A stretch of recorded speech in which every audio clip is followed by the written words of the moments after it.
கொரியரில் போதைப்பொருள். இப்படி ரூம் போட்டு யோசித்து விதவிதமாக கொள்ளையடித்து கல்லா கட்டி வருகிறது சைபர் கும்பல். அவ்வப்போது பிடிபடும் சைபர் கும்பல்களிடமிருந்து கோடிகளில் பணம் மீட்கப்படுகிறது. ஆனால் அதெல்லாம் அவர்கள் கொள்ளையடித்ததில் கொசுறு மட்டும்தான். பாமர மக்கள் தான் விழிப்புணர்வு இல்லாமல் ஏமாறுகிறார்கள் என்ற கருத்தெல்லாம் இப்போது இல்லை. விஐபிகளை கூட அசால்ட்டாக ஏமாற்றி விடுகிறார்கள் இந்த சைபர் சிலந்திகள். அப்படி ஒரு கும்பலிடம் நொடி பொழுதில் பணத்தை இழந்திருக்கிறார் பிரபல சின்னத்திரை நடிகர் மிர்ச்சி செந்தில். சிரிக்கிறதானே தெரியல.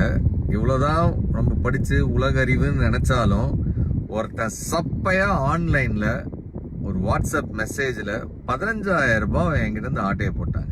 சரவணனாக தமிழ் மக்களுக்கு அறிமுகமான மிர்ச்சி செந்தில் சின்னத்திரை ரசிகர்களால் கொண்டாடப்பட்டவர். அந்த வெற்றியின் பலனாய் சில திரைப்படங்களிலும் நடித்து வருகிறார். தற்போது தனியார் தொலைக்காட்சியில் ஒளிபரப்பாகும் சீரியல் மூலம் தமிழகத்தில் பல தம்பி தங்கைகளை சம்பாதித்த அண்ணனாக வலம் வந்து கொண்டிருக்கும் செந்திலிடம் வாட்ஸ்அப்பில் ஒரு ஹாய் மெசேஜ் அனுப்பி ஆட்டையை போட்டிருக்கிறது ஒரு மோசடி கும்பல்.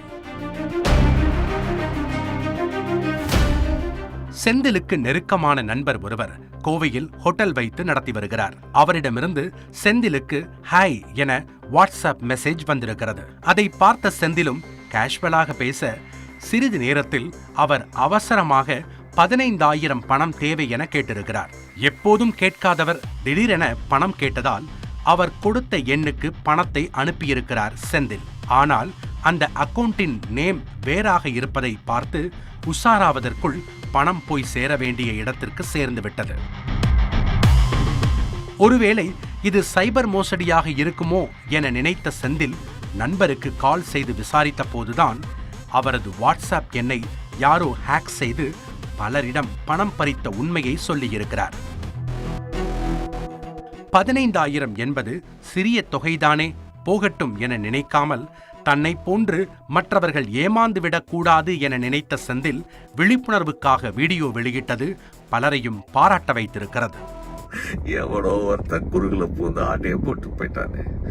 நெக்ஸ்ட் டைம் யாராச்சும் உங்ககிட்ட இந்த மாதிரி வாட்ஸ்அப்ல இருந்து பணம் கேட்குறாங்க அப்படின்னா தயவு செஞ்சு கன்ஃபார்ம் பண்ணாமல் யாருக்கும் இந்த மாதிரி டக்குன்னு எடுத்து ஒரு எமோஷ்னலில் யோசிக்காமல் அனுப்பி விட்றாதீங்க.